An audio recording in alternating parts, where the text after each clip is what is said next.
सद्गुरू स्वामी माधवनाथांच्या कृपेने व गुरुकृपांकित साधकाने साधनेच्या दृष्टीने व्यक्त केलेल्या जिज्ञासेतून जन्म घेतलेले श्री ज्ञानेश्वर महाराजांच्या पैल मेरूच्या शिखरी या अभंगावरील परमपूज्य सरलताईंकडून झालेले शब्दचिंतन. भूमिका आहे उपासकाची. स्वरसाज अभंगाचा श्री गुरुप्रसाद नानिवडेकर आणि सहकारी आळंदी. प्रायोजक आणि स्थळ श्री सद्गुरू दादा महाराज नाटेकर मोर्या ट्रस्ट वृद्धाश्रम चिखली.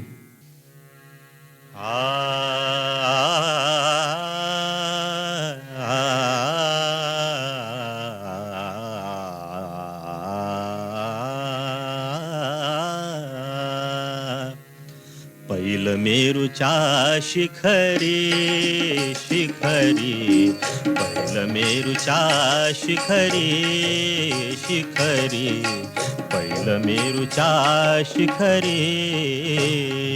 एक योगी निराकारी, एक योगी निराकारी, मुद्रा लावुनी खेचरी, मुद्रा लावुनी खेचरी. प्राणायामे बैसला, पैल मेरूच्या शिखरी शिखरी, पैल मेरूच्या शिखरी शिखरी, पैल मेरूच्या शिखरी. तेणे सांडियेली माया, त्यजियेली कंथा काया, तेणे सांडियेली माया, त्यजियेली कंथा काया. मन गेले विलया, ब्रह्मानंदा माझारी, ब्रह्मानंदा माझारी. पैल मेरूच्या शिखरी शिखरी, पैल मेरूच्या शिखरी शिखरी, पैल मेरूच्या शिखरी. अनुहत ध्वनी नाद, अनुहत ध्वनी नाद, नाद ध्वनी नाद, ध्वनी नाद, ध्वनी नाद. आ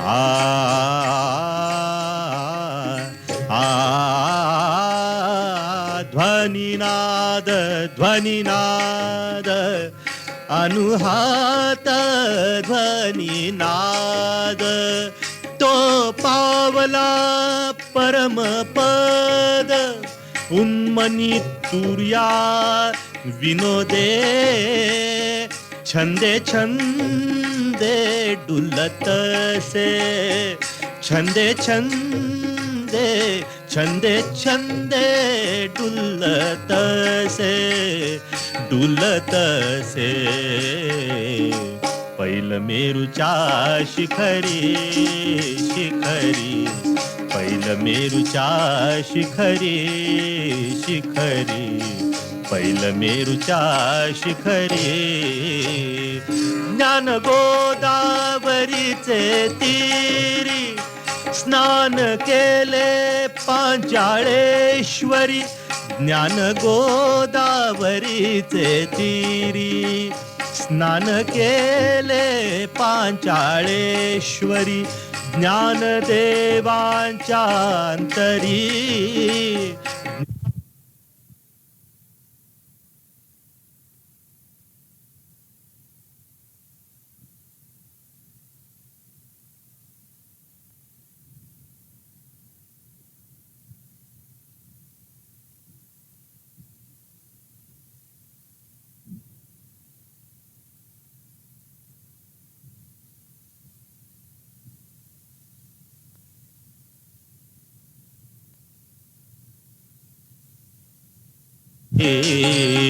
एक योगी निराकारी, एक योगी निराकारी मुद्रा लावुनी खेचरी प्राणायामी बैसला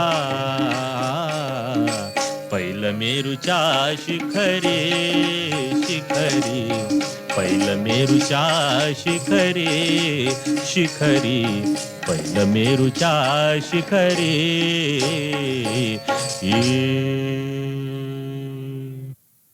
पुंडलिका वरदे हार विठ्ठल.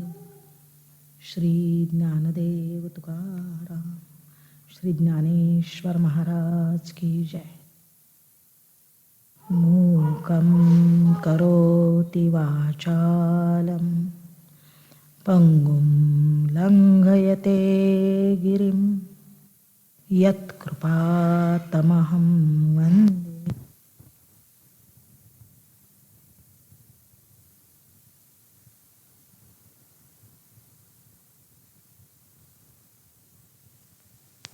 ओ महेश्वरा गुरु साक्षात् परब्रह्म तस्मै श्री गुरवे नमः. बोला परमहंस सद्गुरु स्वामी माधवनाथ महाराज की जय. पैल मेरूच्या शिखरी एक योगी निराकारी मुद्रा लावून खेचरी प्राणायामे बैसला. तेने सांडियली माया त्यजियली कंथा काया मन गेले विलया ब्रह्मानंदा माझारी.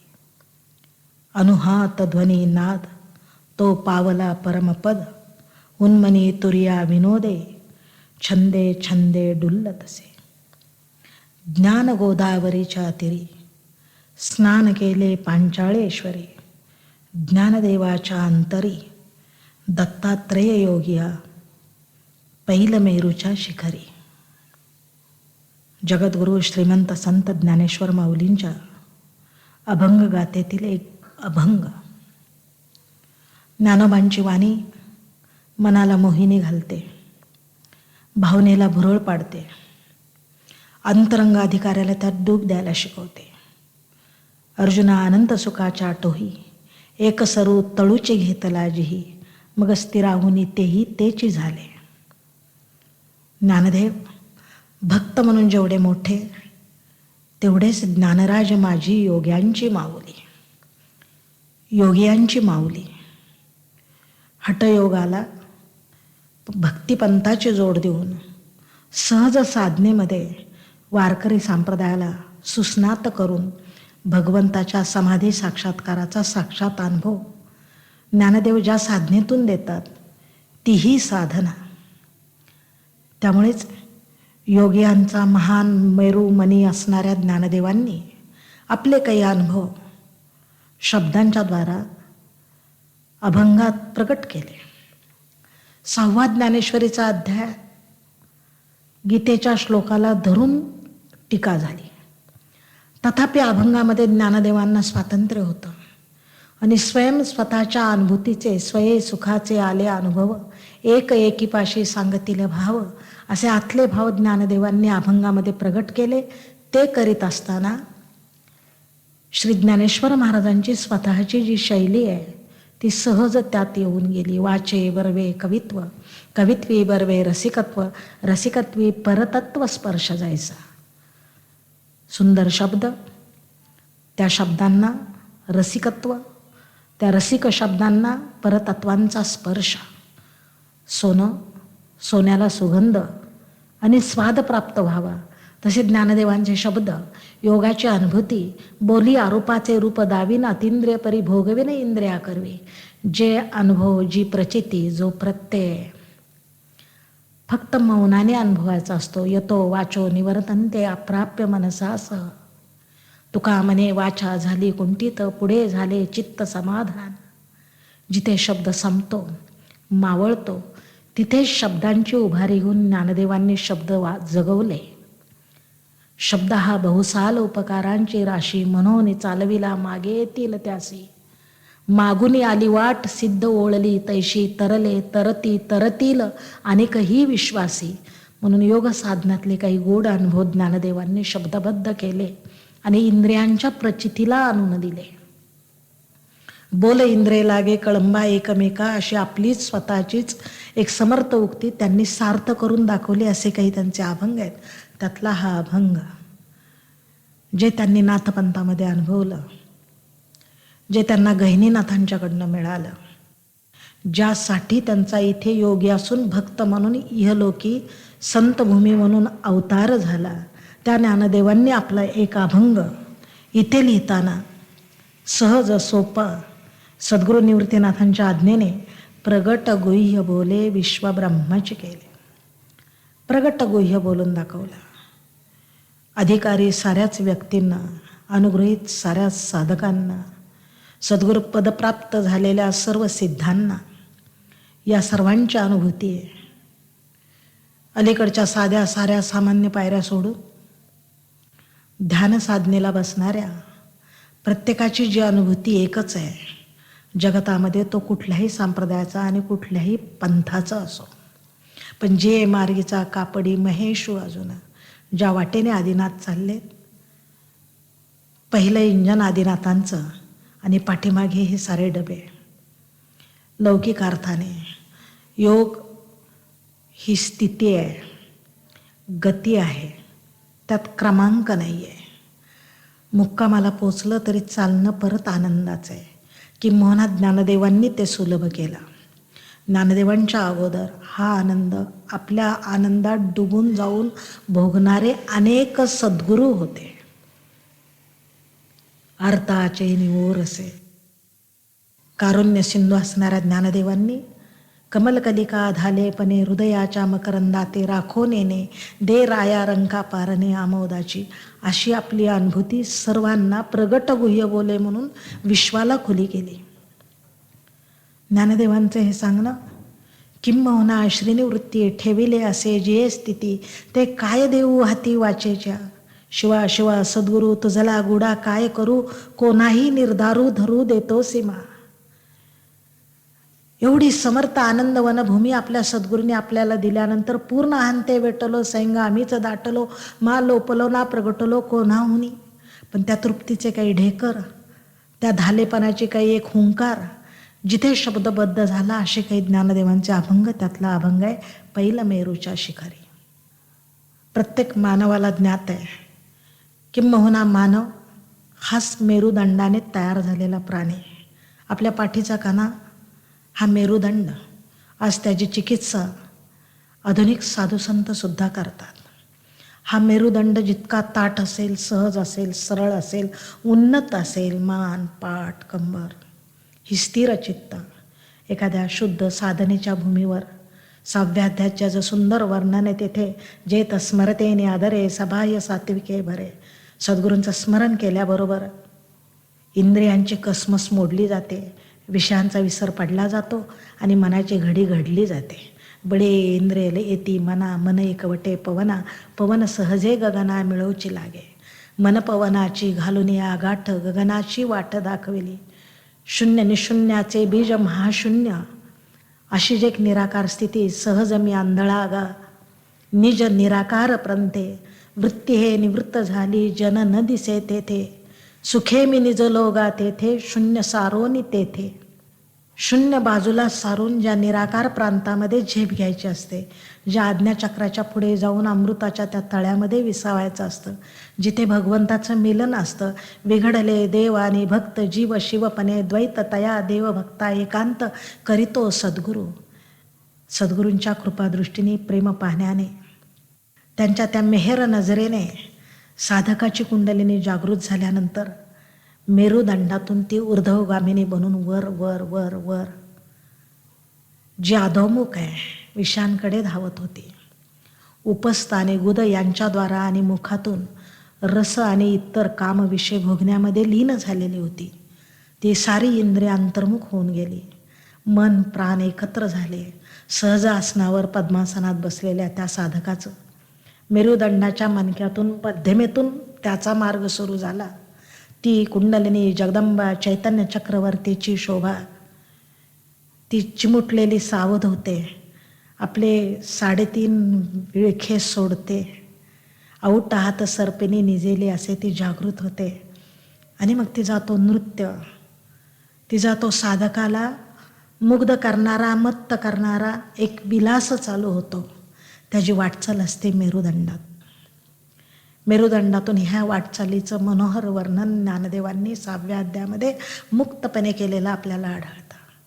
या ठिकाणी ते सांगतात, ती कुंडलिनी ज्यावेळेस सर्व चक्रांचा भेद करीत करीत करीत जे आज्ञाचक्र सद्गुरूंच्या स्पर्शाने साधकाच्या साधनेने उघडलं जातं, तत्प्रसादात कृपा लेशात वा. जन्मजन्माची साधना, पूर्वीचे सुकृते, जन्मीची कमाई, तिसरी ती पाही गुरुकृपा.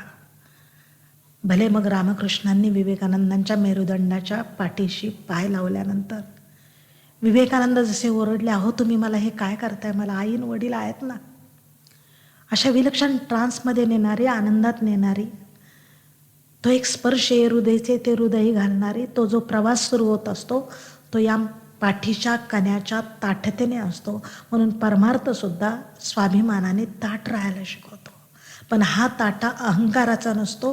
तर कुंडलिनी जागृत झाल्यानंतर ती जसजशी वर येते, मूळ उपस्थाच्या ठिकाणी मूळ बंधामध्ये कोंडलेला प्राणवायू वर यायला लागतो. श्वास स्थिर झाल्याने अंघुळे 12 धावणारा गचिये माघारा घालती गा. नासीपुटो निवारा जातसे आंघुळे 12. 4 4 8 4 12 बोटे नाकातून वाहणारा प्राणवायू आतल्या बाजूला सद्गुरूंच्या कृपेने खेचला जातो. डोळे मिटलेले, मान उन्नत, कंबर सहज आणि मेरुदंड ताठ. मध्यमेचा मार्ग मोकळा होतो. कुंडलिनी जागृत होते. सहजे बहुता दिवसाची भूक वरीचे वविले होय मिका. आणि मग आळोखे पिळोखे देत ती ज्यावेळेस वर जायला लागते, ज्ञानदेवांनी त्या कुंडलिनी जगदंबेचं वर्णन केलेलं आहे. तिचा ऊर्ध्वगामी प्रवास ज्या मेरुदंडातून सुरू होतो तो पाठीचा कणा. हल्लीच्या शिक्षणशास्त्रात सुद्धा बाकाची रचना करताना बाकाचं विशिष्ट काटकोनात माप ठेवतात की विद्यार्थी ताट बसला गेला पाहिजे. पाठीच्या मणक्यावर जर दाब पडले तर मज्जातंतूतून आज्ञावाहक तंतू छोट्या मेंदूला बरोबर संवेदना पोचवू शकत नाही. इथे तर संवेदना विरहित जायचं आहे, शून्य सारून बसायचं आहे, वृत्ती निवृत्त करायची. मन हे राम झाले, मन हे राम झाले, प्रवृत्ती ग्रासूनी कैसे निवृत्तीसी आले. सहजे रजोगुणाच्या फांदी तरळणारं मन शांत होतं. बळीये इंद्रिये ती मना, मन एकवटे पवना, पवन सहजे गगना मिळोची लागे. आणि तो वर जातो. जे आज्ञाचक्र सद्गुरूंच्या कृपेनेच उघडलं जातं, त्यातूनही वर गेल्यानंतर 17वीचं चंद्रतळ असतं. आत्मा, परमेश्वर, ब्रह्म किंवा आपलं मूळ स्वरूप ते तिथे आहे आणि ते योग्याच्या स्वरूपात आहे. त्याला कुठलाही आकार नाही, रंग नाही, रूप नाही, नाही वर्णछाया, निराकार निरगुण तूची रघुराया. असा रघुराया, असा योगीराया, असे सद्गुरू, असं आपलं स्वतःचं स्वरूप पैल मेरूच्या शिखरी कळसावर येते ते. सुखे मी निजलो गा शून्य सारोनी तेथे, त्रिकुट शिखरी गा दान मिळे आई ते. 2 भुवया आणि नासिका याचा मधला भाग, जिथे आपण गंध लावतो, कुंकू लावतो, तो 2 भुवया आणि नासिका याचा मधला भाग, तो भालप्रदेश, ते आज्ञाचक्र, ते काकीमुख सद्गुरूंच्या कृपेने उघडलं जातं. आणि वर असणाऱ्या त्या असीम तत्वाची भेट होते. ही भेट झाल्यानंतर येणारी बेहोशी, येणारा आनंद, येणारी उन्मनी अवस्था, त्याच्या अलीकडच्या प्रवासाची सारे अनोखे चित्र, किंबहुना हा अनाद्भुत प्रवास, याची अद्भुतता, ही फक्त संतांच्या जवळ ज्ञानदेवांनी शब्दात खुली करून प्रगट केलेली आपण अनुभवतोय. पैल मेरूच्या शिखरी एक योगी निराकारी, मुद्रा लावोनी खेचरी. कुठे लक्ष असावं? ओठाकडे, नाकाच्या शेंड्याकडे. कुंकू लावतो तिथे. कुठली मुद्रा? खेचरी. खम नाम आकाश, मूर्धनी आकाशामध्ये, यावरच्या डोक्याच्या पोकळीमध्ये जे आकाश आहे, जिथे ते परमतत्व आहे, आकाशातल्या बापा बोललं जातं, ते हे आकाश. फक्त आकाश कळलं नाही काहींना, साधू संतांना ते कळलं. त्या मूर्धनी आकाशामध्ये ते जे एक आपलं प्राणतत्व, परमात्मा, परमेश्वर, चैतन्य ज्यातून जीव आलेला आहे तो तिथेच आहे. खाली आलेला प्रवास हा परत ऊर्ध्व गतीने जाणारा. किंबहुना आपल्या सर्वांना ज्ञात असेल, जीवात्मा देह सोडून ज्या वेळेला जातो त्यावेळेला बाकीचे लोक त्याला स्मशानात नेतात. स्मशानात त्याला पोचवल्यानंतर चितेवर ठेवल्यावर देहाला अग्नी दीक्षा दिल्यानंतर कधी परतायचं याचे सामान्य लोकात संकेत आहे. कदाचित कामाच्या गडबडीने कार्यबाहुल्याने आताच्या जगात लोक लगेच परतत असतील अग्नी दिला की, पण शेवटपर्यंत एक मनुष्य बसून राहतो तो टाळू फुटेपर्यंत. कवटी फुटली की तो जीवात्मा परमात्म्यामध्ये विलीन झाला असं समजलं जातं आणि तेव्हाच परतायला आज्ञा असते. तोपर्यंत तो तिथेच आहे. तो एक योगी त्या सहस्त्र आकाशामध्ये शांतपणे देहाच्या आकाराने आलेला, तिथे बसलेला वसलेला, किंबहुना त्याच्या सत्तेने तुम्ही आम्ही चालतो, हलतो, बोलतो, बसतो, उठतो, करतो. तो जो परमात्मा आहे तो निराकार आहे. तो साकार होतो देहाच्या आकाराने इथे येतो. त्या परमात्म्याशी मिलन घेण्यासाठी साधना, त्यासाठी सद्गुरूंची कृपा, त्यासाठी कुंडलिनी जागृती, आणि ती ज्या चक्रावर आधार घेत घेत घेत वर जाते ते हे मूर्धनी आकाश. तिथे खेचरी मुद्रा, भूचरी, खेचरी अशा मुद्रा आहेत साधनेतल्या, सद्गुरूच्या कृपेने अनुभूतीला येणाऱ्या. तिथे तो प्राणायामी बसला. श्वासाश्वासाचं यंत्र आहे. जन्माला येताना प्राणी ज्यावेळेस तिथे येतो म्हणून लहान बाळाची सुद्धा टाळू भरली जाते सातत्याने, टाळूला स्पर्श होऊ नये असा. कित्येक काळ ती टाळू उडत असते. जिवंत असण्याची खूण आहे, भगवंताची खूण आहे, चैतन्याशी जोडल्याची खूण आहे. आणि ज्या वेळेला ते संपतं त्यावेळी आपण त्यातून देहातून सुटलो आणि मूळ स्वरूपात मिळालो. पण भारतीय संस्कृतीची, हिंदू धर्माची खास एक गोष्ट आहे की देह संपल्यानंतर तुम्ही परमात्म्यात मिळाल ही भाग गोष्ट अलग, पण याची देही याची डोळा भोगू मुक्तीचा सोहळा. मूर्धनी आकाशात असणाऱ्या ब्रह्माचं मिलन सद्गुरूच्या कृपेने या जन्मामध्ये याच जीवाला या लोकामध्ये असतानाच शक्य होतं. आणि तोच बोलत उठतो, मी राम जो कृष्ण तो मी वासुदेव तत्वता, आय आत्मा ब्रह्म प्रज्ञानाम ब्रह्म अहम ब्रह्म. ते तत्व मीच आहे हे सद्गुरूंनी सांगितल्यानंतर त्याला कळतं की मीच तो परमेश्वर आहे. सोम आत्मा स्वानंद घन अजन्मा तो तूची जाण, याची ओळख त्याला तिथे होते. देहातीत वस्तू आहे ते तू परब्रह्म पाहे. त्या परब्रह्माला तो त्या आकाशात पाहतो. ते परब्रह्म त्याच्या ठिकाणी प्राणायाम करेत. इथल्या प्राणायाम आणि साधनेचे प्राणायाम वेगळे आहेत.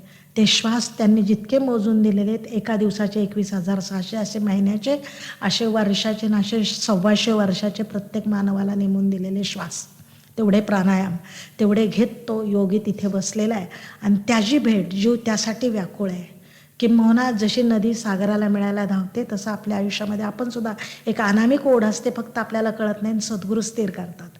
ज्या दिवशी ती ओढ असते ना, त्याला भेटा वाटतं ना, त्यावेळेला येणारे अंतर आहेत त्यावेळेला कळतात. मग एखादी मीरा व्याकुळतेने म्हणते, गली तो चारो बंद आहे, मैं हारे मेलो कैसे जाय. ते बटमार बाहेरचे नसतात, ते शेवाळ बाहेरचं नसतं, ती निसरडी वाट बाहेरचे नसते, ते आपल्या कल्पनेने सगळी तयार केलेली असते. पण सद्गुरू कृपेने हे सारे प्रतिबंध दूर होतात. आपली साधना पाहिजे, आपली वाटचाल पाहिजे, त्या वाटेने चालण्याचा अट्टहास पाहिजे. संत म्हणतात, तुका म्हणे तुम्ही चाला याची वाटे, भरवसेने भेटे पांडुरंग. इतर मार्ग नाही, हाच एक मार्ग. या वाटेने आलात, या रस्त्याने आलात, माझ्या मागे आलात तर याल तरी या रे कोणी, अवघे माझे लागोनी. ज्याला यायचं ना, याल तरी यारे लागे, अवघे माझ्या मागे मागे. आजी देतो पोट भरी, पुरे म्हणाल तो वरी. हळू हळू चाला, कोणी कोणाशी न बोला, तुका म्हणे सांडा घाटे, येणे नका भरू पोटे. या संबंधाने ज्यावेळेस तो तिथे जातो ना, त्याला बाह्य संबंध सगळे सोडावे लागतात. तेने सांडी आली माया. कुठलाही लाग नाही, कुठलाही संबंध नाही, परतोन माघारी येणं नाही, देहाची सुद्धा आसक्ती राहत नाही. कुंडलिनी जागृत झाल्यानंतर बाहेर विरुडे करपे रोमबीजांची अशी अनुभूती येते की बाहेरचे केस सुद्धा करपले जातात. विलक्षण दाह होतो देहाचा. रामकृष्ण सांगायचे, माझ्या अंगाचा दाह होत होता. मी योगिनीला विचारलं, तिने मला फुलांच्या माला घालायला सांगितल्या. किंबहुना एक गोष्ट सर्वांनी लक्षात ठेवावी. आपण कीर्तनकार, प्रवचनकार, सद्गुरू यांना हार घालतो, ते हार आपल्या लग्नातल्या हारासारखे नसतात. तर जे एक ऊर्जा शक्ती स्तोत्र कुंडलिनीच्या जागृतीनंतर आलेली उष्णता आहे, ती शीतल होण्यासाठी केलेले ते उपचार असतात. चंदनाची उटी त्यासाठी, चंदनगंध त्यासाठी, फुलांचे हार प्रवचनकार कीर्तनकाराला त्यासाठी अगोदर घातले जातात. देहाला इतकी उष्ण तप्त भूमी होत असते, करपली जाते. साधका ते भेडसावी परी बिहावे ना, सांडिली त्रिपुटी. एखादं कवच सहज गळून पडावा ना, उभारेने वस्त्र सांडिले.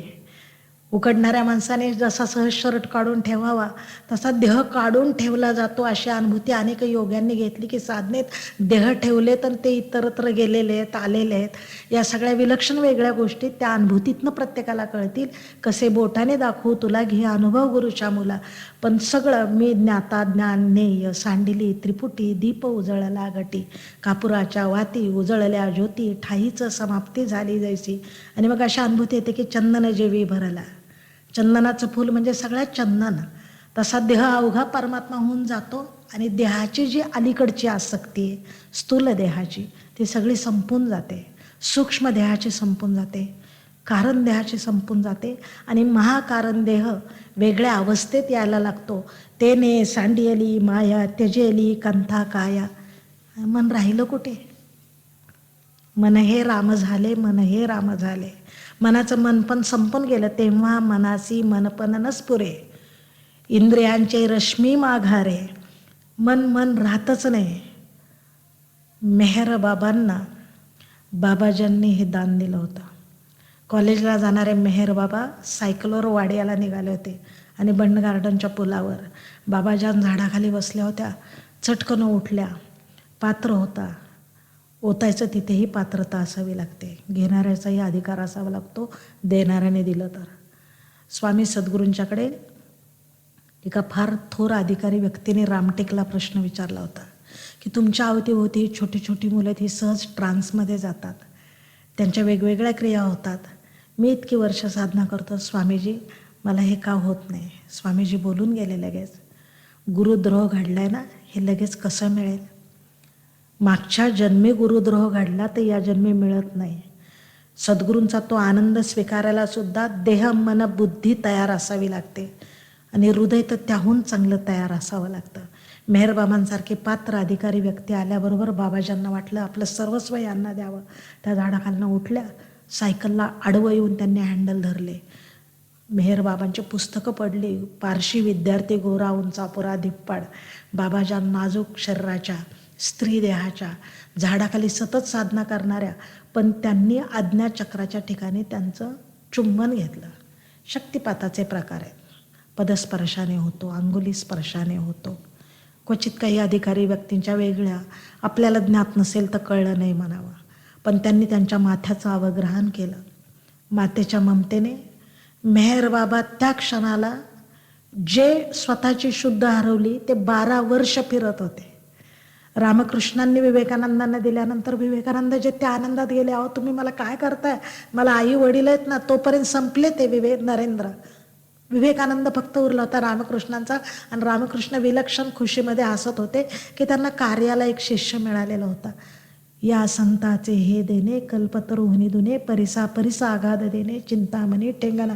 हे फक्त सद्गुरू देतात. जसं अर्जुनाला दिलं, सावळा सकंकनो बाहू पसरोने दक्षिणो, आलिंगला स्वशरणो भक्तराज, तेवेळी ये हृदयीचे ते हृदयी घातले. ही दीक्षा बहुधा सद्गुरू स्मरणाने मिळाली, नामस्मरणाने मिळाली, चिंतनाने मिळाली, तरी त्याची परिपूर्ती ही एखाद्या सद्गुरूंच्या स्पर्शाने होत असते. आणि मग मन राहत नाही, मन गेले विलया. ब्रह्मरसे गेले भरोनिया अंग, आदिल तो रंग पालटला, संध्याच्या सुटल्या गाठी देता आली मिठी सावकाश. गोविंद गोविंद मना लागल्या छंद, मग गोविंद ती काया भेद नाही देवातया. मन उरलंच नाही, मन गेले विलया. मनाची विचाराची शक्ती संपली, स्थिर झालं, शांत झालं, त्यात संपून गेलं. निखाऱ्यावर काही पदार्थ बसला तर भस्मसात होतं, तसं त्या परब्रह्माच्या तेजामध्ये मन संपून जातं आणि मग एक आनंद अवस्थेमध्ये तो साधू राहत असतो. बस ज्ञानदेव त्यांचं वर्णन करतात. तेने सांडियली माया त्यजेली कंथा काया, मन गेले विलया. किंबहुना मन विलयाला जाणं एवढाच परमार्थ. मनाचं मनपण संपणं हीच साधना. मनपणाने न उरणं हीच भक्ती. जोपर्यंत मन आहे तोपर्यंत सारे व्याप आहे. म्हणून ज्या दिवशी अमन अवस्था प्राप्त होईल, उन्मन अवस्था प्राप्त होईल, जागृती, स्वप्न, सुषुप्ती, तुर्या आणि उन्मन, मन गेले विलया. गार जशी पाण्यात विरघळावे तसं मन सद्गुरूंच्या त्या अनुभूतीत विरघळत जातं. उरत नाही. उरतो फक्त एक ब्रह्मरस, उरतो फक्त एक ब्रह्मानंद. सर्व सुख उरतात. यमलब्धा पुमानो सिद्धो भवती, तृप्तो भवती, मत्तो भवती, स्तब्धो भवती. आणि त्या आनंदामध्ये ज्ञानदेव सांगतात ही प्रत्येकाची अनुभूती आहे. जीवजात जन्माला आलेला प्रत्येक जीव, त्याचा धर्म, पंथ, देश कुठलाही असो, हिंदू धर्मशास्त्र सांगतं की ही त्याची अनुभूती आहे.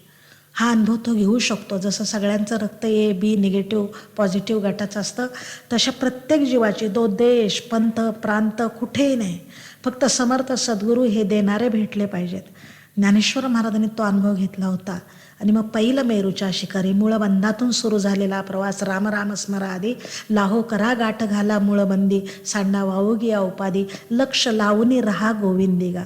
मूळबंधातून सुरू झालेला हा प्रवास विशुद्ध चक्रातून, हृदय चक्रातून, कंठातून, निरनिराळे ओढ्याना जालंधर बंद.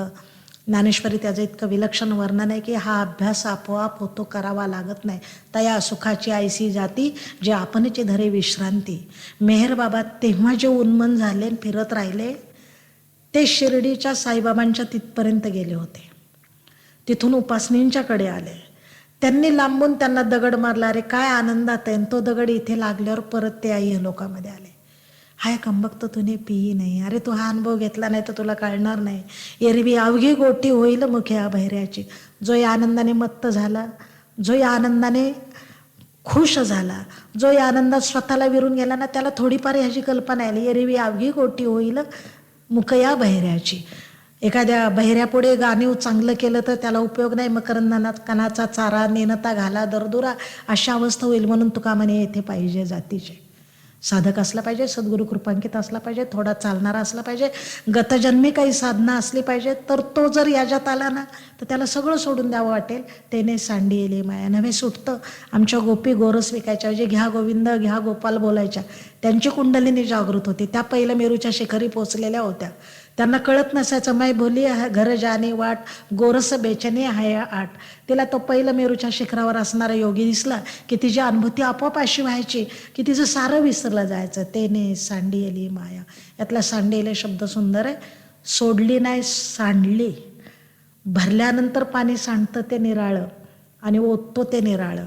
काही गोष्टी आपोआप सुटत असतात. तशी तेने सांडियली माया, त्यजेयली कंथा काया. योग्यांच्या शरीराचं लाघव माऊलींनी वर्णन करावं. हा देह संपतो आणि पूर्ण देह अमृताचा होतो असं सांगतात. स्वरूपानंदांच्या पायावर दर्शन घेतलं तरी ही अनुभूती येत असायची. किंबहुना पुढे जाऊन तुम्हाला असं सांगते की आज जरी तुम्ही आळंदीत जाल आणि माऊलीच्या समाधीवर डोकं टेकवाल तरी त्या समाधीला देखील ही अनुभूती तुम्हाला येईल. त्यांच्या नामस्मरणाला देखील ही अनुभूती तुम्हाला येईल. कारण ती शक्ती मग अशी असीम होत होत त्यांच्या स्मरणापर्यंत येते. तिला स्थल कालाचं कुठलंही बंधन राहत नाही. कोणतेही सद्गुरू कुठल्याही काळातल्या आपल्या कुठल्याही शिष्याला केव्हाही भेटू शकतात. आणि ही टेलिपॅथी आजच्या युगात जेव्हा आपण काही चमत्कार विज्ञानाचे पाहतो, हे नकळत आपल्याला मान्य करावं लागेल की हे असू शकतं. काय अवस्था होते त्या साधकाची. पहिलं मेरूच्या शिखरी गेल्यानंतर तो अजून तर पोचायचा आहे तिथे, त्या योग्याला भेटायचं आहे. हे तर प्रवासाचंच वर्णन आहे की मनपणाने संपले, जीव जीव दशेला संपलं, मन मनाला संपलं आणि तो ब्रह्म होणार आहे. ब्रह्म होण्याच्या अलीकडे काही त्याच्या अवस्था आहे. जागृती, स्वप्न, सुषुप्ती, तुर्या, उन्मन. जागृत जीवाला इच्छा झाली, स्वप्नवत संसार सोडला. सुषुप्तीमध्ये असणाऱ्या कुंडलिनीला त्याने जागृत करण्याचा प्रयत्न केला साधनेने, सद्गुरू कृपेने, आणि तो चालायला लागला. सद्गुरूने सांगितलं सोहम, ते परब्रह्म तू आहेस. दूरवर असणारं दूरवर वाटत होतं पण आता जवळ आलं आणि नव्हे आपल्याला आतच भेटलं. अशी जी स्थिती, त्या स्थितीत त्याची अवस्था होते तेने सांडियली माया त्याजी आली कांता काया मन गेले विलया ब्रह्मरस आनंदे. हा रामरस मीरा, चैतन्य, ज्ञानदेव, तुकाराम, रामकृष्ण, अरविंद सगळे महासंत प्याले होते आणि मत्त झाले होते. त्या आनंदाची अनुभूती ज्ञानदेवांनी या अभंगाच्या प्रस्तुत 2 कडव्या सांगितलेत. पुढची कडवी तितक्याच भारीची, आपण ऐकू. या विलक्षण योगमार्गातल्या काही अनुभूतीच्या खुणा ज्ञानदेवांना कनव आल्याने, माऊलीच्या अंतकरणाने त्यांनी ज्ञानेश्वरीत प्रगट केलेल्या आहेत. योगशास्त्र पहिल्यांदा प्रगट झालं. ज्ञानराज माझी योग्यांची माऊली तेने निगमवल्ली प्रगट केली. आगम म्हणजे वेद आणि निगम म्हणजे योग. सूक्ष्म असणारा शब्दांकित करण्याचं सामर्थ्य मराठी भाषेमध्ये, प्राचीन प्राकृत देशी भाषेमध्ये पहिल्यांदा किंबहुना वारकरी संप्रदायाच्या सुरुवातीला ज्ञानदेवे रचिला पाया. योग साधना अत्यंत दुर्मिळ होती. एक शिष्य एक गुरु. ज्ञानोबरायांचं वैशिष्ट्य असं आहे की अवघ्या जगाला ब्रह्म केलं त्यांनी. प्रगट गुह्य बोले विश्व ब्रह्मच केले. विश्वाला ब्रह्म करण्याची शक्ती, ताकद ज्या सद्गुरूंच्या मध्ये होती ते ज्ञानोबराय या अभंगातून काही त्या पाऊल खुणांच्या वाटा आपल्याला दाखवतात. त्यात आहे अनाहत नाद. आत्ता गुरुदेव रानड्यांनी सांगू देत, आत्ताच्या कुणी अभ्यासकाने सांगू देत, काही संत वाङ्मयात नंतरच्या त्याच्या खुणा प्रगट होतात. पण त्याचं पहिलं स्पष्टीकरण, पहिलं त्याचा शब्द उच्चार, पहिलं त्याला वैखरीत आणण्याचं काम, किंबहुना स्वतः अनुभवलेल्या अनुभूती शब्दांकित करून साधकाला देण्याचं दान ज्ञानदेवांनी पहिल्यांदा प्रगट केलं होतं. तिथे त्यांनी या अनाहत नादाचं वर्णन केलं. संपूर्ण बिना शरीराची बनून जाते. एक सुरेल विना आणि सुंदर स्वर फक्त प्रभूला आळवलं जातं. ही बासरी तो देह बनतो, हे विना तो देह बनतो. त्या देहातून येणारे हे जे आवाज असतात हे त्याला देहाच्या अंगाने अनुभूतीला येतात, पण ते कुठेही तयार झालेले नसतात. बाहेरच्या वाद्याप्रमाणे मृदंग, बीना, पखवाज बाहेर आहेत, त्यांच्यात आकाश कोंडलेलं आहे.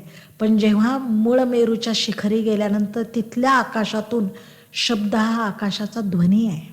शब्द आकाशात तयार होत असतो. शब्द प्रसिद्ध स्मरणदानी ज्ञानोबराय बोललेले आहेत.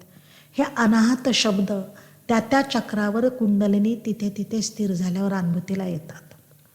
नुसते शब्द नाही तर देहाच्या अंगाने अनुभवणारे पंचविषयातले साऱ्या अनुभूती त्या साधकाला साधना करताना येतात, विलक्षण समोर नसताना.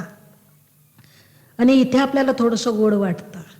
म्हणजे सांगायला तुम्हाला वाटलं तर विलक्षण वाटेल, पण काही काही महात्म्य असे असायचे की प्रसाद दिला असा जरी त्यांनी आविर्भाव केला तरी त्या प्रसादाचा स्वाद शिष्याच्या मुखात तयार होत असायचा.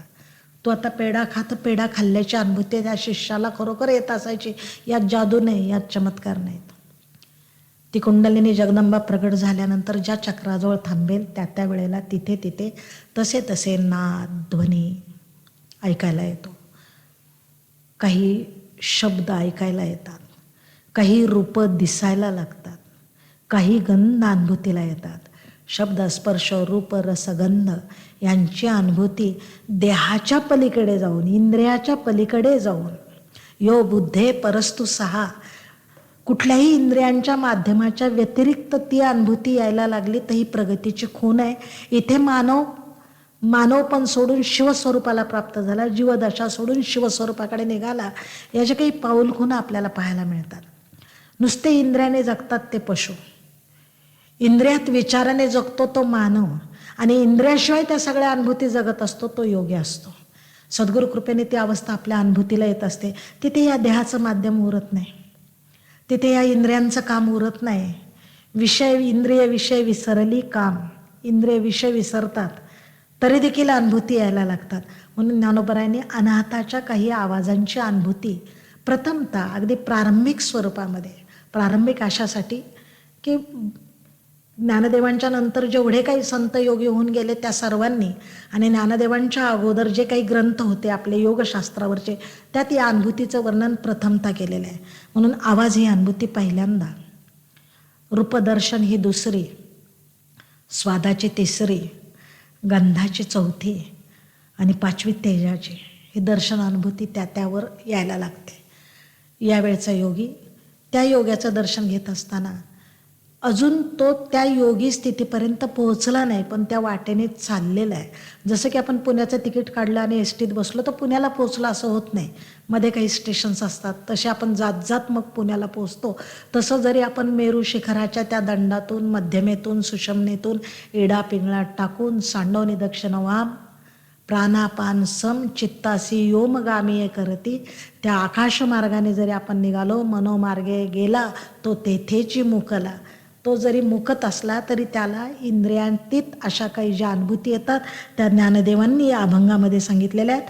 अनुहात ध्वनी नाद, असे आहत आवाज येत नाहीत, तर अहत आवाज न येता अनुहत आवाज यायला लागतात. त्यात टाळ, मृदंग, वीणा यांचे आवाज असतात. त्यात तुतारीचा नाद असतो. त्यात समुद्राची गाज ऐकायला यायला लागते. बऱ्याचदा ज्यांना हे कळत नाही म्हणून ध्यान करणाऱ्या साधकांनी डॉक्टरला प्रकृती दाखवण्याच्या ऐवजी सद्गुरूंना दाखवावी. बऱ्याचदा ह्या गोष्टी या आपल्या बुद्धीच्या प्रांताच्या पलीकडच्या असतात. किंवा डॉक्टरांना सुद्धा शरीराचं सगळं ज्ञात नसतं. सारे डॉक्टर सगळे उपाय करतात आणि शेवटी सांगतात आम्हाला जेवढं आहे तेवढं केलं, आता त्याच्या हातात. ज्याच्या हातात हे असतं त्यालाच विचारायला जावं. दुनिया से भला हम क्या मांगे, दुनिया खुद एक भिकारन है, मांगे तो मांगे प्यारे सद्गुरु से, जहा कभी होता इनकार नाही. बस त्या सद्गुरूकडे जावं, त्याला विचारावं. तर असे काही आवाज येतील. ती कुंडलिनी जोपर्यंत त्या हृदय चक्राच्या ठिकाणी स्थिर आहे तोपर्यंत हृदय आकाशाच्या पोकळीतून या ध्वनीची अनुभूती यायला लागते. त्याच्या पुढे जायचं असतं. जालंधर बंद झाला, ओढियाना बंद झाला आणि मग पुढे जर ती कुंडलिनी आली तर अनुहत नादाच्या पलीकडची सुद्धा काही अनुभूती असतात. या अनुभूती आल्या यासाठीच साधकाला आपण प्रगतीपथावर आहे असं समजण्याचं कारण नाही. यातली एकही अनुभूती न येता सुद्धा साधक पहिलं मेरूच्या शिखरी पोचू शकतो. काहींना या अनुभूती येतात. अगदी अलीकडे चितशक्ती विलास पुस्तकामध्ये मुक्तानंदांनी त्यांच्या विलक्षण अनुभूती सांगितल्या.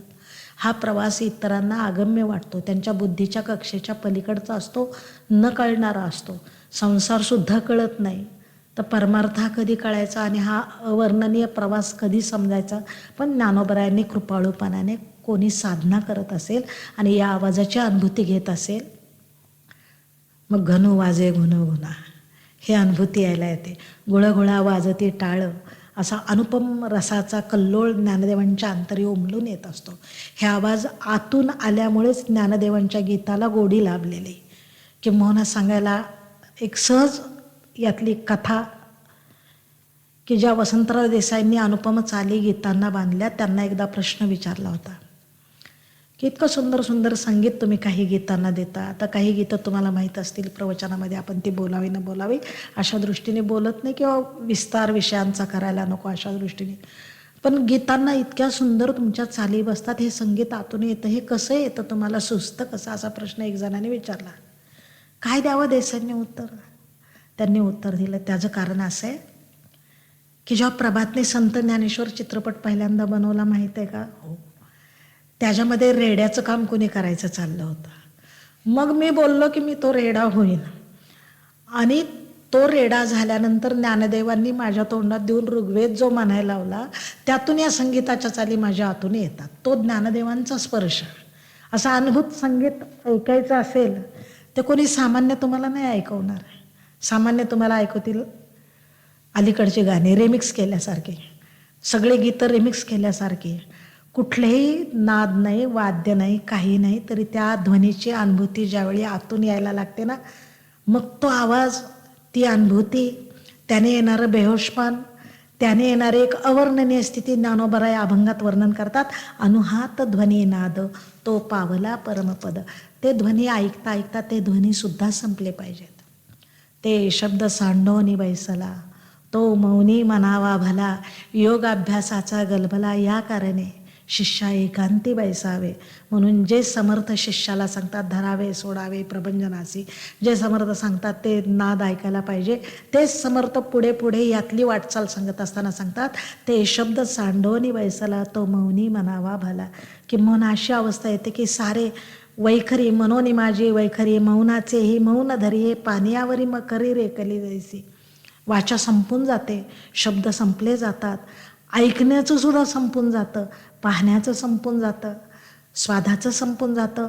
उरतो तो एक निराकार निर्विकार असीम आनंदाच्या अनुभूतीचा प्रत्यय अनुहात ध्वनीनाद तो पावला परमपद. ते शब्दसुद्धा पाठीमागे पाडतात. घागरकाळी रात्रकाळी वेणुध्वनी सगळे हळूहळू जशी एखादी गाडी स्टेशन मागे टाकीत टाकीत पुढे जाते तसे त्या साधकाचा विलक्षण प्रवास होत असतो. डार्क नाईट ऑफ सोल म्हणून गुरुदेव रानड्यांनी वर्णन केलेलं आहे. अलब्ध भूमिकत्व येतं. काही तासांचं असतं, काही क्षणांचं असतं, काही दिवसांचं असतं, काही जन्मांचं सुद्धा असू शकतं. भगवंताच्या कृपेने याच जन्मात हा प्रवास सद्गुरू कृपेने झाला आणि आपल्यात चालीने ज्ञानेश्वरीच्या 6व्या अध्यायात शेवटी सांगितलंय, साधना करता करता मध्येच त्याचं आयुष्य भानू मावळला, अभ्यासाचा पाऊल न उचलता. अभ्यासाची पावलं लवकर पडली नाही तर बाहेरच्या जगतात 2-2 वर्ष बसून ती डिग्री पूर्ण करता येते. इथे जन्मजन्म घेऊन हा अभ्यास करावा लागतो. म्हणून गतजन्मी भेटलेला साधक सद्गुरूंना या जन्मात परत भेटला तर ते विचारतात, अरे तू इतके वर्ष होतास कुठं, मी तुला शोधत होतो. रामकृष्ण तर घराच्या छपरावर जायचे, तुम्ही आत कुठे, मी तुमची वाट पाहतोय. अरे तुम्ही या ना सगळे, मी तुमची वाट पाहतोय. आणि एक एक मिळत गेला तसे ते हृदयाशी जोडत गेले. ही सद्गुरू शिष्याची भेट आहे. हे चालणं, हा प्रवास कधीचा, कितीचा, कुठल्या जन्माचा, हा आपण शब्दात सांगू शकत नाही. इथे आपल्या भौतिक जगतातल्या, ऐहिक जगतातल्या कुठल्याही परिमाणाची गरज नसते. पण सद्गुरू आपल्या सत्शिष्यांना ओळखतात, ते त्याला भेटतात. म्हणून हल्ली बऱ्याच लोकांना, काही साधकांना घाई असते, माझेच गुरुश्रेष्ठ चला तिकडे. कुठेही असं करता येत नाही. जो तो आपल्या सद्गुरूंजवळ स्थिर होऊ शकतो, तिथेच जातो, तिथे लीन होतो, तो पावला परमपद. अनुहात ध्वनिनाद ऐकता ऐकता त्या परमपदामध्ये तो विलीन होऊन जात असतो. आणि त्याची एक खूण आहे उन्मनी आणि तुर्या. मन प्राण विलीन झाल्यानंतर उन्मन अवस्थेत गेले ना, मन हे राम झाले, मन हे राम झाले, प्रवृत्ती ग्रासुनी कैसे निवृत्तीसी आले. मग एखादे कबीर म्हणतात, राम हमारा जप करे हम बैठे आराम. उन्मन अवस्था. मग भगवंतच त्या भक्तांची कार्य करायला लागतो. त्या योग्यांना परमात्माच मागे पुढे उभा आहे सांभाळीत. ते एक उन्मन अवस्था. विलक्षण मन उन्मलून गेलं, नष्ट झालं, मन उरलंच नाही. मनाचं मन पण सरून गेलं. विषयाचा विसर पडे, इंद्रियांची कसमस मोडे, मनाची घडी घडे हृदया माझी, तदा दृष्टू स्वरूपे अवस्थानः. तेव्हा तो द्रष्टा, तो पाहणारा, तो भगवान परमात्मा, तो साधक स्वरूपी लीन होत असतो, आपल्या स्वरूपामध्ये मिसळून जात असतो. ती उन्मन अवस्था, त्याच्या अलीकडची तुरी अवस्था. अशा अवस्थेत कदाचित एखादा साधक जगाच्या विसंगत कृती करतो, आपल्याला ती ज्ञात होत नाही. सहसा ज्ञानोबरायांच्यापासून ती सुसंगत घडणारी प्रक्रिया ज्ञानदेवांनी हठयोगामध्ये आणली. पण हठयोगाच्या उन्मनी अवस्थेमध्ये काही साधक उन्मन अवस्थेत वागतात. ते हसतील, खिदळतील, बोलतील. पूर्वीच्या ऋषीमुनी हा हू असं करत ओरडत होते. अरे एक साधं गणित सापडलं, सोन्यात किती तांब मिसळले हे एखाद्या अरिस्टॉटलला टबमध्ये पाण्याच्या उतरताना. तो टबमध्ये उतरला आणि पाणी बाजूला सारलं तर एखादा घन पदार्थ एखाद्या द्रव पदार्थात बुडवला असता, तो आपल्या वजनाने त्यातील पाणी बाजूला सारतो. आणि ते बाजूला सारलेल्या पाण्याचं वजन त्याने पाण्यात बुडवलेल्या तुटी इतकं असतं. हे सहज स्फुरलं तर अरिस्टॉटल उघडा होऊन राजाकडे पळत गेला, युरेका युरेका. एक सामान्य सिद्धांत सापडला तर मनुष्य इतका वेडा होतो. इथे तर ब्रह्मानंद मिळाला. ती तुरी आणि ती उन्मन कळायला आपण जर तिथे गेलो, जावे त्याच्या वंशात, तेव्हा कळे. जेव्हा आपण गुरुपुत्र होऊ त्यावेळेला या अनुभूती येतील, अन्यथा या अनुभूती आपल्याला वेगळ्या वाटतील. ज्ञानोबराय सांगतात, उन्मनी तुर्या विनोदे छंदे छंदे डुल्लत असो. डुलतात हालकारे कृष्णा डोलकारे, घडिये घडिये घडिये गुज बोलकारे. ते डोलणं, तो आनंद आताच्या डोलारे डोलासारखा नाही. ते डोलणं इतकं विलक्षण, इतकं वेगळं. आणि ते डोलणं उतरत नाही. जाने जाने तूने क्या पिलाई, बडा मजा आया. ती माझ्या शब्दात सांगता येत नाही. सद्गुरूंचं दान वैखरीत बोलता येत नाही. ज्ञानोबांनी हाच अनुभव वेगळ्या पद्धतीने प्रगट केला. परेही परते बोलणे खुंटले, ती वैखरी कैसेनी सांगे, कानडाओ विठ्ठलू खरं नाटकू. त्या पैल मेरूच्या शिखरी बसणाऱ्या योगियाच्या मिलनानंतर होणारा जो आनंद आहे तो सांगताना ही वाणी मौनवते. तरी ज्ञानेश्वर महाराज भाषाभाव संपन्न प्रभू असल्याने, निवृत्तींची त्यांच्यावर अपार कृपा असल्याने, किंबहुना ह्य जगतामध्ये हा मार्ग खुला करून दाखवण्यासाठीच येथे उपकारासाठी आले घरजा वैकुंठी, त्यांनी इथे अवतार घेतला म्हणून शब्दांकित केलं की मग उन्मनी तुर्या विनोदे छंदे छंदे डुल्लत असो. यातला एक शब्द सर्वांनी ज्ञात लक्षात ठेवावा, विनोदे. परमार्थी माणसं आनंदी असतात, विनोदी असतात, रसिक असतात, सारी रसपूर्ण असतात. ती अशी सुकलेली वगैरे काही कशा जगताचं काही घेणं देणं नाही असं नाही. तुम्ही आम्ही पाहतो त्यापेक्षा ते दृश्य आनंदाने पाहतात. ज्ञानोबाराय एखादं जर झरा पाहतील तर त्याचं वेगळं वर्णन करतील. ज्ञानोबाराय जर एखादा घनू पाहतील तर त्याचं वेगळं वर्णन करतील. अवचित परिमळू झुळकला आळूमाळू असा सुवास ज्ञानोबारायच घेऊ शकतात. निर्नासिकांना ते कळू शकणार नाही. असे एक विनोद आहे. एक संपन्न जीवन, तृप्त जीवन, समृद्ध जीवन, श्रीमंत जीवन परमार्थामध्ये असतं. हे ज्ञानोबारायांनी आपल्या जीवनात दाखवलेले. अख्ख्या ज्ञानेश्वरीत अभंग गाते त्यांच्या कुठल्याही वाङ्मयामध्ये कुठेही सगळीकडे विनोदाच्या, प्रेमाच्या, आनंदाच्या संकल्पना आहेत. उन्मनी तुर्या विनोदे छंदे छंदे डोलत असो. त्या डोलण्यात त्या उन्मनून आहेत. काही महात्मे असतात नाम घेतल्याबरोबर डोलायला लागतात. रामकृष्णांना देव शब्द उच्चारला तरी ते उन्मनी अवस्थेत जायचे. आपल्याला सद्गुरू कोळून पाजले तरी जाऊ की नाही हा भाग अलग. म्हणून रामकृष्ण सांगायचे शिष्य 3 प्रकारचे असतात. एक असतो दगडासारखा, पाण्यात भिजवला दगडाची बाहुली आणि वर काढले, ती पाण्यात भिजवली जरा वर काढेपर्यंत ओली पुन्हा कोरडी होते. काही शिष्य असतात लाकडाच्या बाहुलीसारखे, ते पाण्यात भिजवले आणि वर काढले तर काही काळ भिजलेले राहतात. पण काही असतात कापरासारखे किंवा सैंधवासारखे, विरघळले की विरघळले. म्हणून हे शब्दबद्ध करायला ज्ञानोबारायांसारखे श्रेष्ठ संत होते. बाकीच्यांची अनुभूती विरघळून जाण्याची होती, उन्मन अवस्थेची होती. म्हणून ज्ञानोबाराय शेवटच्या चरणामध्ये सांगतात, ज्ञान गोदावरीचे तीरी स्नान केले पांचाळेश्वरी. पंच इंद्रियांच्या पंच अनुभूती, त्या अनुभूतीमध्ये हे सगळं अनुभवून ज्ञानात एव कैवल्यम. ज्ञानदेवांचं नाव सांगतं की ज्ञान हाच मोक्ष आहे, ज्ञान हेच प्रेम आहे, ज्ञान हाच बोध आहे, ज्ञान हेच सुख आहे. फ्रॉम स्पार्क टू फ्लेम, अज्ञाताकडून ज्ञाताकडे, ज्ञाताकडून अज्ञाताकडे. विलक्षण प्रवासाची सुरुवात या साऱ्या इंद्रियांच्या अनुभूती ज्या आहेत त्या ज्ञानाने समजून घ्यायच्या. शब्द स्पर्श रूप रस गंध पंचविषयामध्ये ही जी द्रौपदी पंचविषय भोगून पवित्र असणारी, ती किती पवित्र आहे. ती इंद्रिय सगळी कशी पवित्र आहेत, त्यांना स्नानाने कसं प्रक्षालन करता येतं तर ज्ञानाच्या आधारे. शेवटी ज्ञानानेच मोक्ष आहे. विरक्ती वाचुनी काही ज्ञानासी तगणे नाही, ती विरक्ती इंद्रियांच्या मध्ये येते. ज्ञानाने तो सुस्नात होत असतो. म्हणून झाली संध्या संध्या माझा गेला रे. जर आपण नाथबाबांचा अभंग ऐकला तर आपल्याला कळतं. म्हणून ज्ञानगंगेच्या गोदावरी, एक गोदावरी ती निर्मल ज्ञानाचं स्नान आहे. त्या ज्ञानाने जी शुद्धता होते त्याही कुठल्याही जलाने न होणारे. ज्ञानोबाराय सांगतायत, ज्ञान गोदावरीचे तीरी, गोदामयासारखं जवळ घेणारे. ज्ञानोबारायांच्या वाङ्मयातून कोणी भौतिक आधारे, ज्ञानदेव कुठे कुठे गेले होते आणि कुठे अभंग केले तर भले गोदावरीच्या तीरी केले. गोदावरी त्यांना अत्यंत जवळची. त्या ज्ञानाला त्यांनी गोदावरीची उपमा दिली. तिच्या तीरावर हे स्नान, ज्ञान नदीत नाही तीरावर आहे. हे शब्द तीरावर असतात. स्नानाला उतरल्यानंतर काही उरणार नाही. पण हे स्नान केले कुठे? पांचाळेश्वरी.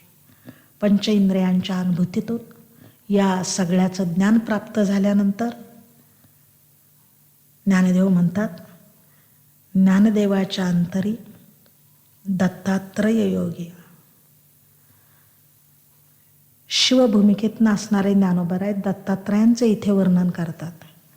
सांप्रदायिक वाद घालत राहतात. पण या दत्त शब्दाचा अर्थ कळला तर आपल्याला ज्ञानदेवांचं संपूर्ण जीवनपट कळला असं होईल.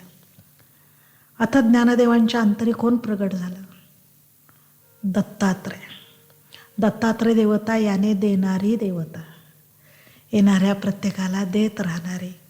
आयुष्यभर ज्ञानोबरायांनी समाजाला देत राहिलं. तैसे अज्ञान प्रमदादिकी निंदत्वाच्या सर्व विकी, अनेक दोषांनी खिळलेल्या सगळ्या जगाला तया अंगिका आपुले देऊने या विसरवजती सले. हा दरबार असा आहे की गर्दिश से सताए लोग यहाँ सीने से लगाए जाते हैं. ज्याला दुःख झालं ना त्याला हृदयाला लावलं जातं, आणि एकदा हृदयाशी घेतला ना तर त्याला आपली अनुभूती दत्त केली जाते. कृपा कटाक्ष न्हाळले आपुले पदी बैसविले बाप रुक्मा देऊर विठ्ठले भक्ता दिदले वरदान. अभंग क्षेपक काहीतरी प्रमाण म्हणून सांगते. आम्ही बिघडलो तुम्ही बिघडाना. सागराच्या संगे नदी बिघडली, नदी बिघडली सागर झाली. परिसाच्या संगे लोह बिघडले, लोह बघडले सुवर्णचे झाले. सद्गुरूच्या संगे शिष्य बिघडला, शिष्य बिघडला सद्गुरूचे झाला. एकमेव आपल्या धर्माचा सिद्धांत असा आहे की मग त्याच्या आतमध्ये दत्तयोगी तयार होतात. दत्तयोगी म्हणजे ही अनुभूती आपल्याजवळ ठेवायला ज्ञानदेवांनी कोणालाही परवानगी दिली नाही.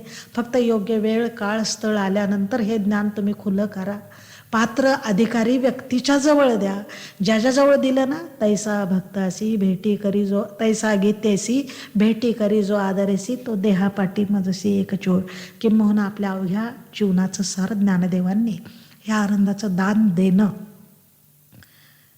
किंबहुना श्रीनिवृत्ती ठेविले असे जे स्थिती ते काय देऊ हाती वाचेच्या म्हणणाऱ्या ज्ञानदेवांनी अमृतानुभवाच्या शेवटी ओवी सांगितली. ज्ञानदेव म्हणे श्रीमंत हे अनुभव अमृत सेवून जीवनमुक्त हेच होतो. ज्ञानदेव म्हणे अनुभव अमृत येणे सनभोगी जे सने विश्वाचने. एक दोन नाही अवघाची संसार सुखाचा करीन आनंदे भरीन तिन्ही लोक. दिसो परत तो डोळा पाहू सुखाचा सोहळा रिगो महाबोध सुकाळा माझे विश्व. हे दत्तात्रय योगी ज्ञानदेवांच्या अंतरी प्रगट झाले की सगळ्यांना तो आनंद दत्त देणारे. हे दत्तात्रय किती प्रगट झाले तर 11व्या शतकात ज्ञानदेवांनी केलेलं नामाने विस्तार केला. नाथांनी त्याला भरभक्कम आधार दिला. तुकोबांनी त्यांना कळस चढवला. बहिणाई त्याच्यावर पताकाची रेखा झाली. आणि आज हजारो साधक सद्गुरू सत्शिष्य जसं कसं आपल्या परीने एखादी छोटी पंक्तीसुद्धा प्रकाश दाखवते. त्यात हे शब्दांकन आहे. त्यातल्याच एका छोट्या चिमुकल्या दिव्याचं त्या चरणराजाचं सद्गुरूंच्या कृपेने ह्या आनंद अनुभूती स्वामी माधवनाथांच्या रूपाने घेतलेल्या आहेत. यात स्पर्श हा अत्यंत महत्त्वाचा आहे. ही वाटचाल अत्यंत महत्त्वाची. ती आपल्या सद्गुरूंकडनं प्रत्येक जीवाने करून घ्यावी आणि या वाटेने चालत राहावं. चालता चालता स्वतःला विसरून जावं. परात्पर सद्गुरू स्वामी स्वरूपानंदजी सांगतात, ध्येय असावे सुधरके जे कधी हाताने यावे, जीवे व्हावे मात्र तयाच्या प्रकाशात चालत राहावे. चालत राहिलो तर मिळणारा हा आनंद आहे. सुखाचे पावटी चढता येजे जयाचिया भेटी. हरेक जीवाला तसे सद्गुरू भेटावेत. वर्षत सकल मंगलांचा वर्षाव करावा असा दत्तात्रय योगी या भेटावा. आणि ही विलक्षण गुरुपौर्णिमा, ही पौष पौर्णिमा, हे दत्तात्रयांचं दान. दत्त दत्त ऐसे लागले ध्यान हरपले मन झाले उन्मन मितूपणाची झाली बोळवण एका जनार्दनी श्री दत्तात्रय जाणं. ज्ञानदेवाच्या अंतरी दत्तात्रय योगी कसे प्रगट झाले इथे कुठल्याही अभिनिवेश न घेता एक संकेत देऊन पुढे जाऊ. नाथांना देखील दत्तात्रयाने मलंग वेशामध्ये दर्शन दिलं होतं. आजही भारतामध्ये जेवढ्या सगळ्या परंपरा आहेत साधनेच्या त्या शिवापासून सुरू झाल्या तरी दत्तात्रयांच्या पासून सुरू झालेल्या आहेत. म्हणून काही दत्त संप्रदाय योग साधना करतात, काही शिवसंप्रदाय योग साधना करतात. हे मुळातलं एकरूप ज्ञानदेवाने जीवाशिवांचं ऐक्य, हरिहरांचं ऐक्य आणि आणखी एक विलक्षण योगायोग आहे की दत्तात्रयांचं ऐक्य वारकरी संप्रदायामध्ये घडवल्यामुळे वारकरी संप्रदाय हा एक कामधेनूचं दूध चिंतामणीच्या पात्रात कल्पवृक्षाच्या मांडवाखाली प्यायला मिळालं तर जसा आनंद वाटावा तसे सारे एकत्र आले. ज्ञानदेवांच्या अभंगवाणीतून आपल्याला अनुभवता आले तर त्यापरता आनंद नाही. हा गुरुप्रसाद सर्वांच्यावर व्हावा एवढीच भगवंताशी प्रार्थना करून ही सेवा सर्वांच्या रूपात नटलेल्या माझे सद्गुरू स्वामी माधवतांच्या चरणी या आश्रमात दादांच्या कृपेने समर्पित करा.